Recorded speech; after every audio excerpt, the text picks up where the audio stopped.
Hello friends, स्वागत है आपका आपके अपने यूट्यूब चैनल ज्ञान प्लस पर। उत्तर प्रदेश अधीनस्थ सेवा चयन आयोग lower UP triple S C द्वारा लोअर पीसीएस की जो मुख्य परीक्षा है वो संपन्न हो चुकी है। लखनऊ में ये परीक्षा आयोजित कराई गई थी लोअर मेंस का। और अब परीक्षा होने के बाद अभ्यर्थी रिजल्ट कब तक आएगा, ये सवाल है। सबसे बड़ी बात है कि कितने अभ्यर्थियों ने परीक्षा दी, तो ये अपडेट आ चुकी है। 13,000 अभ्यर्थियों ने मुख्य परीक्षा दी। ये अंतिम कट ऑफ क्या होगी इस पर हम बात करेंगे, और उत्तर कुंजी कब तक आएगी, इन सभी पे हम विस्तार से चर्चा करेंगे। चलिए देख लेते हैं खबर को विस्तार से। तो उत्तर प्रदेश अधीनस्थ सेवा चयन आयोग की तरफ से ये अपडेट है। देखिए, यूपी ट्रिपल एस सी यानी कि उत्तर प्रदेश अधीनस्थ सेवा चयन आयोग की लोअर सबऑर्डिनेट की परीक्षा गुरुवार को 2 पालियों में आयोजित की गई लखनऊ में। परीक्षा में कुल 85.54% अभ्यर्थी शामिल हुए।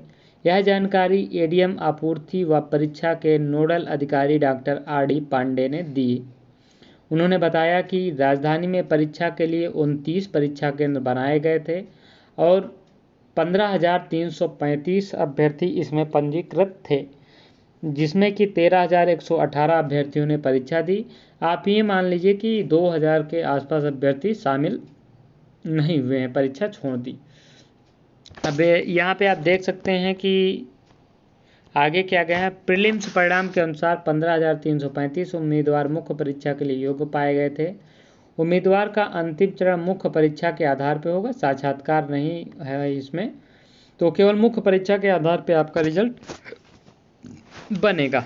अब आपका रिजल्ट देखिए अगले सप्ताह तक आपकी उत्तर कुंजी आ जाएगी, निश्चित रूप से यूपी ट्रिपल एस सी की वेबसाइट पर जारी हो जाएगी। आप अगले सप्ताह यूपी ट्रिपल एस सी की वेबसाइट पर इसकी उत्तर कुंजी देख पाएंगे। अब दूसरी बात जहाँ पे हम बात करें, इसके अलावा यहाँ पे ये खबर दैनिक जागरण में छपी हुई है। इसके अलावा अब हम बात कर लें आंसर की के बाद रिजल्ट का। तो रिजल्ट के में कुल मिला के आपको 1 महीने का इंतजार, यानी कि आपका परिणाम दिसंबर में निश्चित तौर पे जारी कर दिया जाएगा यूपी ट्रिपल एस सी द्वारा। अभ्यर्थी बहुत कम है, तो आयोग चाहे तो 10 दिन में भी ये रिजल्ट जारी कर सकता है, कोई बहुत बड़ी बात नहीं है। 13,000 अभ्यर्थियों का ओएमआर चेकिंग में आयोग को बमुश्किल से 1 दिन का समय लगेगा, क्योंकि जब UP triple S C PET की जब ओएमआर है 1 दिन में करीब 40 से 50,000 चेक हो रही है, तो यहाँ पे 15,000 का तो 1 दिन में आसानी से चेक होके 2 से 3 दिन में इनका रिजल्ट चाहे तो तैयार किया जा सकता है। लेकिन फिलहाल आप दिसंबर में, नवंबर लास्ट या दिसंबर तक आपका परिणाम यूपी ट्रिपल एस सी की वेबसाइट पर निश्चित तौर पे देखने को मिल जाएगा। उसके बाद डीवी होगा। इसके इतर हम बात करते हैं तो कट ऑफ की अब हम बात कर लेते हैं। तो कट ऑफ देखिए, पेपर फर्स्ट शिफ्ट का तो साइंस का पोर्शन अगर छोड़ दिया जाए तो कहा जाएगा कि ठीक ठाक था, यानी कि बहुत हार्ड नहीं था। लेकिन सेकंड शिफ्ट की बात करें तो ज़्यादातर अभ्यर्थियों को मैथमेटिक्स में परेशानी हुई, क्योंकि जो बीजगणित थी, समीकरण आदि, उसमें अभ्यर्थियों को निश्चित तौर पे दिक्कत हुई है। हालांकि ऐसे अभ्यर्थी कम ही थे, क्योंकि उनको ज़्यादातर ने जो एसएससी के अभ्यर्थी थे उनको दिक्कत कम हुई है। लेकिन पेपर कुल मिला के ईजी नहीं कह सकते हैं, पेपर मॉडरेट कहा जाएगा लोअर का।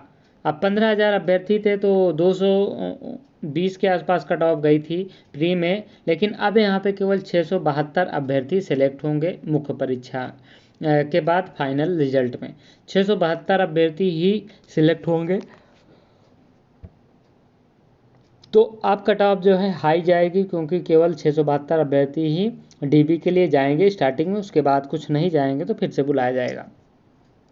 तो यहाँ पे अगर हम बात करें, क्योंकि यहाँ पे बहुत सारे कुछ पद ऐसे हैं जिसमें अभ्यर्थी छोड़ सकते हैं, क्योंकि बहुत सारे अच्छी पोस्टों पे भी अभ्यर्थी लोअर मेंस है इसलिए दिए हैं। अब फिलहाल हम बात कर लें कट ऑफ की। तो देखिए कट ऑफ की अगर हम बात करें तो जनरल की जो कट ऑफ है यानी कि अनरिजर्व की, वो 285 रह सकती है। जी हाँ, 285 कट ऑफ रहेगी अनरिजर्व की।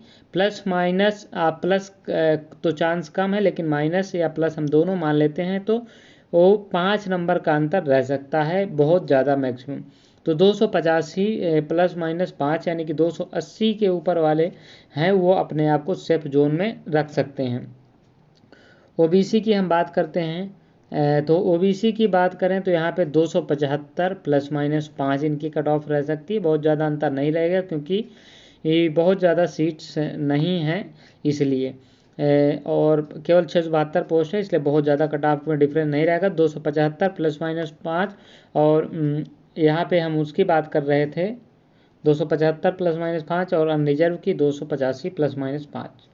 यहाँ पे हम बात करें एससी की, तो एससी की बात करें तो एससी वाले 260 से ऊपर वाले 260 ±5 वाले अपना सेफ जोन में हो सकते हैं, अपनी कट ऑफ मिला लें।